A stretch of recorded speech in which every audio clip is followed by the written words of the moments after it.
जेवी Jain degree college में आज बीएड स्काउट गाइड कैंप के चौथे दिन श्रीमती साधना शर्मा आर्ट ऑफ लिविंग द्वारा तनाव रहित जीवन जीने हेतु टिप्स प्रदान किए गए, जिसमें छात्र छात्राओं को तनाव दूर करने तथा सुसमायोजित जीवन निर्वाह करने हेतु योगाभ्यास तथा मेडिटेशन अभ्यास कराया गया। कार्यक्रम में स्काउट गाइड प्रशिक्षक अनिल भारद्वाज एवं श्रीमती दीपमाला चौधरी द्वारा स्काउट गाइड व गाइडेंस के गेम्स खिलवाए गए, जिसमें हाइकिंग के दौरान खोज के चिन्ह, पत्थर के चिन्ह, पेड़ के चिन्ह तथा जांच के चिन्ह इत्यादि की जानकारी प्रदान की गई। कार्यक्रम में मुख्य रूप से विभागाध्यक्ष पूनम शर्मा, दीपमाला चौधरी, शिखा, नीता कौशिक, शुभा चतुर्वेदी, डॉक्टर धर्मेंद्र कुमार, ब्रिजपाल, रेखा, प्रवीण कुमार, सलोनी जैन, रितु, सोनू कुमार, मुकुल, अजय आदि लोग मौजूद रहे।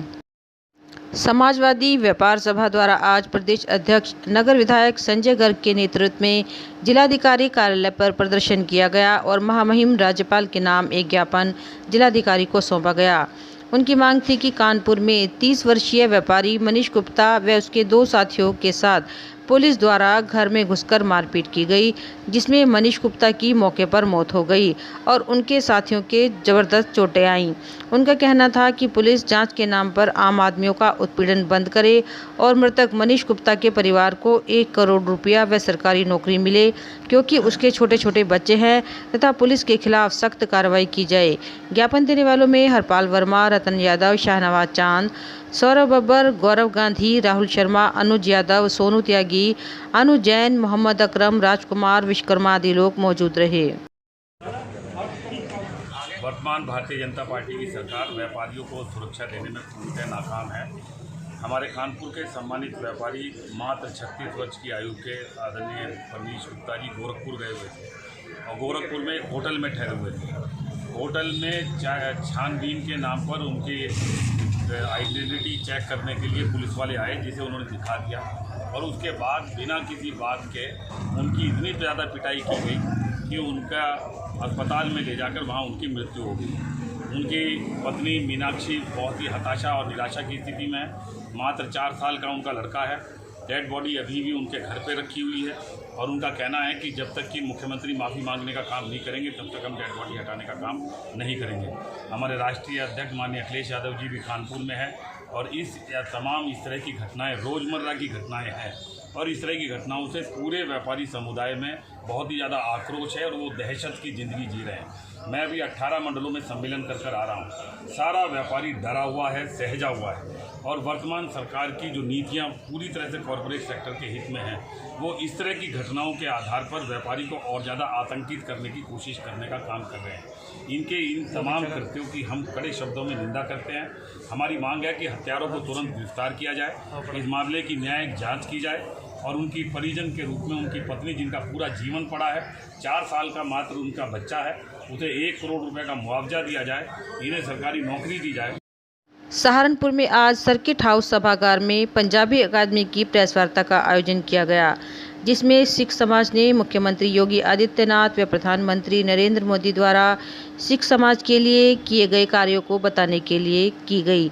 जिसमें सिख समाज ने बताया कि बीजेपी सरकार ने सिख समाज को सम्मान देने के साथ साथ समाज के लंबे समय से रुके पड़े कार्यों को पूरा किया। साथ ही सिख समाज ने उत्तर प्रदेश के उप मुख्यमंत्री मंत्री दिनेश वर्मा से उत्तर प्रदेश में पंजाबी भाषा को दूसरे नंबर का स्थान देने के साथ साथ इंटर के बाद भी डिग्री कॉलेज में पंजाबी भाषा से जुड़ी पुस्तकों को 2022 की शिक्षा नीति में शामिल किया जाए।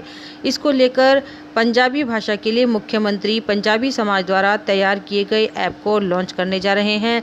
कार्यक्रम में मुख्य रूप से महानगर अध्यक्ष राकेश जैन, महापौर संजीव वालिया, पूर्व विधायक राजीव गुंबर, केएल अरोड़ा, गुरबीर सिंह पेजी, सरदार कंवर सिंह, मोनू कोहली, सुदर्शन सिंह बेदी, नवनीत सिंह, सुखदेव सिंह, कमल चुग, बलबीर सिंह, धीर सिंह आदि लोग मौजूद रहे।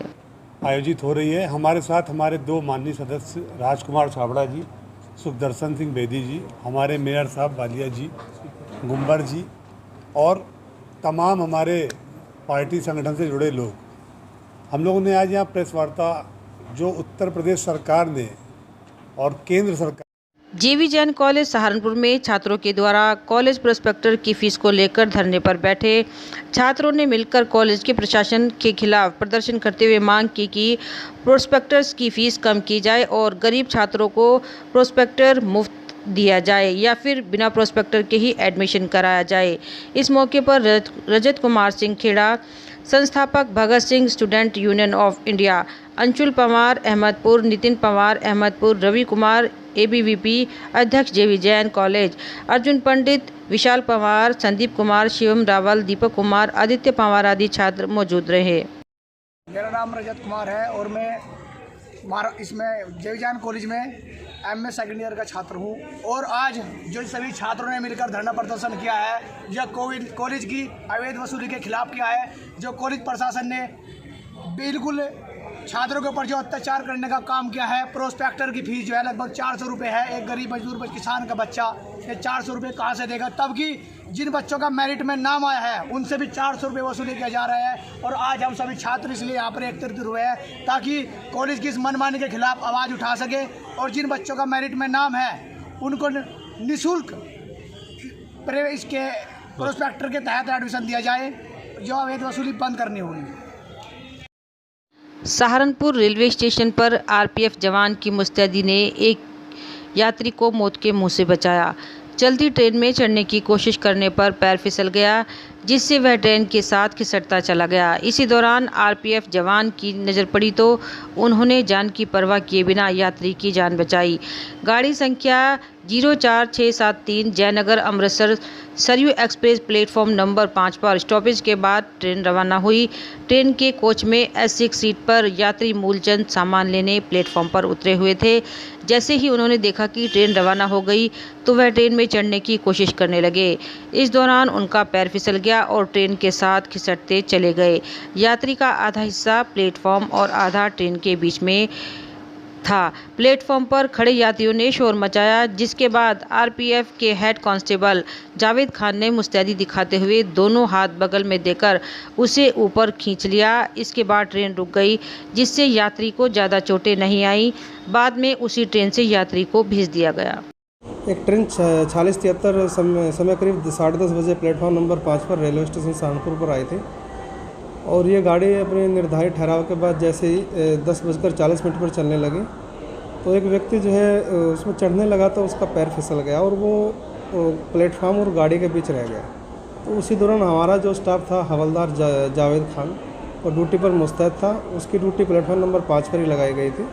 तो उसने जब इस सिचुएशन को देखा तो उसने जो है दौड़ करके उसको अपनी तरफ सुरक्षित खींच लिया, जिससे उस यात्री की जान बची। जो यात्री था उसी गाड़ी में वो खलीलाबाद से लुधियाना जा रहा था, मूलचंद नाम का आदमी था। इसकी जो हमने जो रिपोर्ट मैंने ऊपर भेज दी है अच्छे कार्य के लिए, और जिस कारण हमारे जो अधिकारियों द्वारा भी इस कार्य को सराहा गया है। सहारनपुर पुलिस लगातार एसएसपी के आदेश पर वाहन चोरों को गिरफ्तार कर सलाखों के पीछे भेजने का काम कर रही है, जिसमें आज फिर से सहारनपुर की थाना ननौता पुलिस को सफलता मिली है, जिसमें पुलिस ने लंबे समय से बाइक चोरी की घटनाओं को अंजाम दे रहे 2 शातिर वाहन चोरों को गिरफ्तार किया है। साथ ही इनके कब्जे से चोरी की गई 11 मोटरसाइकिल को भी बरामद किया है, जिसका एसएसपी डॉक्टर एस चन्नप्पा ने प्रेस वार्ता कर खुलासा किया। एसएसपी ने जानकारी देते हुए बताया कि गिरफ्तार किए गए वाहन चोर सहारनपुर जनपद सहित अन्य जनपदों में भी वाहन चोरी की घटनाओं को अंजाम देते थे। साथ ही इनके गैंग के अन्य साथियों की तलाश की जा रही है।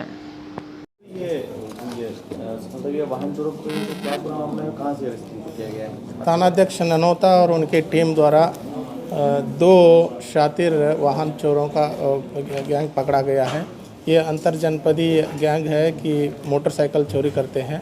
तो कुल इनसे अभी तक हम लोगों को 11 मोटरसाइकिल बरामद हुए हैं, जो मुजफ्फरनगर, यहाँ सहारनपुर और एक हरियाणा, जो अन्य जनपदों से जो चोरी हुआ है ये मिलाए हुए हैं।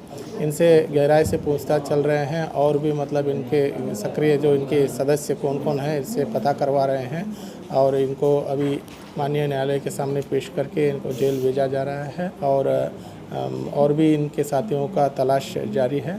और बाकी जो मोटरसाइकिल है इनके भी बारे में पता करवा रहे हैं। सर, ये चोरी करके मोटरसाइकिल बेचते थे या इससे आपराधिक वारदातों को अंजाम देते थे? नहीं, ये तो बेचने का ये पता चला है अभी, मतलब जो जहाँ भी ये जो लेते हैं सस्ते पैसे में बेचते हैं, इस तरह का बात सामने आई है। और भी थोड़ा सा पता करवा रहे हैं कि इनका साथी कौन है और इनके खिलाफ गैंगस्टर की कार्रवाई भी की जाएगी। और जो टीम को मेरे द्वारा 10,000 रुपये का इनाम भी घोषित किया गया है। नहीं, अभी 2 लोगों का आकाश और लाविश है। अभी इस तरह का भी बात बताया नहीं है, अभी पुलिस रिमांड में लेकर इसका बात खुलासा किया जाएगा। Thank you. सहारनपुर उत्तर प्रदेश 30 सितंबर 2021 कौशल विकास विभाग के केंद्रीय मंत्री धर्मेंद्र प्रधान के दिल्ली स्थित आवास पर प्राइवेट ITI एसोसिएशन के बैनर तले घेरा डालो डेरा डालो के तहत भारत के कोने कोने से आए एसोसिएशन के पदाधिकारियों ने ITI संचालन करने में सरकार की गलत नीतियों का विरोध कर आक्रोश जाहिर किया। निजी ITI ऊपर CBT कंप्यूटर बेस्ड ट्रेनिंग की विफल परीक्षाओं, विभाग में अनियमितता, 3rd शिफ्ट की समाप्ति करने का विरोध, NCVT व SDT दोनों पोर्टल में से एक पोर्टल बनाने का अनुरोध, ITI विभाग के द्वारा गत 3 वर्षों से परीक्षा परिणाम को देर से घोषित करने पर फीस प्रतिपूर्ति, छात्रों का वंचित रहना सहित 15 सूत्रीय ज्ञापन मंत्री KPS राजीव पाठक का घेराव करके दिया गया। सहारनपुर में आज राष्ट्रीय मध्याह्न भोजन रसोई एकता संघ द्वारा कलेक्ट्रेट परिसर पहुंचकर अपनी विभिन्न मांगों को लेकर प्रदर्शन किया गया। वहीं प्रदर्शन के दौरान भोजन रसोइया महिलाओं के 2 गुटों में आपस में ही विवाद हो गया और जमकर कहासुनी होने लगी। वहीं कलेक्ट्रेट में खड़े एक युवक ने एक महिला के साथ अभद्रता की, जिसके बाद महिला ने युवक को खरी खोटी सुनाई और उसका गिरेबान तक पकड़ लिया। महिला का कहना था कि युवक ने उसको बिन बात गाली दी है। वहीं दूसरी ओर महिलाओं के 2 गुटों के कारण एक गुट ने दूसरे गुट की महिला पर प्रत्येक महिला से 200-200 रुपये लेने का आरोप लगाया है। वहीं अपनी समस्याओं का निस्तारण कराने आई भोजन रसोइया महिलाओं द्वारा समस्याओं का समाधान तो नहीं हो पाया, लेकिन आपस में दोनों गुट झगड़ पड़े और काफ़ी देर तक कलेक्ट्रेट परिसर में महिलाओं का तमाशा देखने को मिला। राष्ट्रीय मध्याह्न भोजन रसोई एकता संघ की प्रदेश अध्यक्ष। सर, मेरा यहाँ पे धरना है। 6-7 माह से इन लोगों का वेतन नहीं मिला है और इसी विषय में हम यहाँ पे खड़े थे। हाई कोर्ट में लीड दायर की हुई थी। हाई कोर्ट ने 1 साल पहले ही ये घोषणा कर दी थी कि 275 रुपये के हिसाब से महिलाओं को दिया जाए, वेतन दिया जाए इनको पर डे। लेकिन उसके बावजूद भी मतलब इलाहाबाद से कोर्ट के करने के बावजूद भी यहाँ के DM और जिलाधिकारी जो हैं और या BS है, कोई भी इनके कानों पे जू नहीं चल रही है। इसी विषय में हम यहाँ पे सभी को इकट्ठा होना पड़ा। लेकिन यहाँ पे जो सुलेंदर है रणखंडी से है, वो आकर के जो है बदतमीजी करने लगे मेरी और तो मैं खड़े हो गए। मैंने कहा भाई यहाँ पे क्यों खड़े, तो वो मुझे गालियाँ दे करके बोल रहे हैं एकदम से। सुरेंद्र जी कौन है, कहाँ? ये सुलेंदर देवबंद से हैं और इनका जो गांव है वो रणखंडी है। इतना ही मुझे पता है, इससे ज़्यादा नहीं पता है। फिर मैंने उनको पकड़ा, मैंने कहा तुम भाई गालियाँ क्यों दे रहे हो, जब चलो आ गए तुम्हारा काम है, तो कचहरी सबके लिए सब आ सकते हैं। तो ये गंगा जी उनको लेकर के आई हैं, तो हमारे साथ इस तरह से कचहरी में भद्रता की जा रही है। क्या बदतमीजी कराने के लिए लाया गया था? पता नहीं सर क्या करना चाह रहे थे एकदम से ना। वो मैंने कहा भाई यहाँ क्यों खड़े हो तुम, तो उसने मेरा हाथ पकड़ के पीछे धकेला मुझे। फिर मैंने कहा इस तरह से हाथापाई क्यों कर रहे हो तुम मेरे साथ में, क्या भी बताएंगे तुझे हम क्या कर सकते हैं।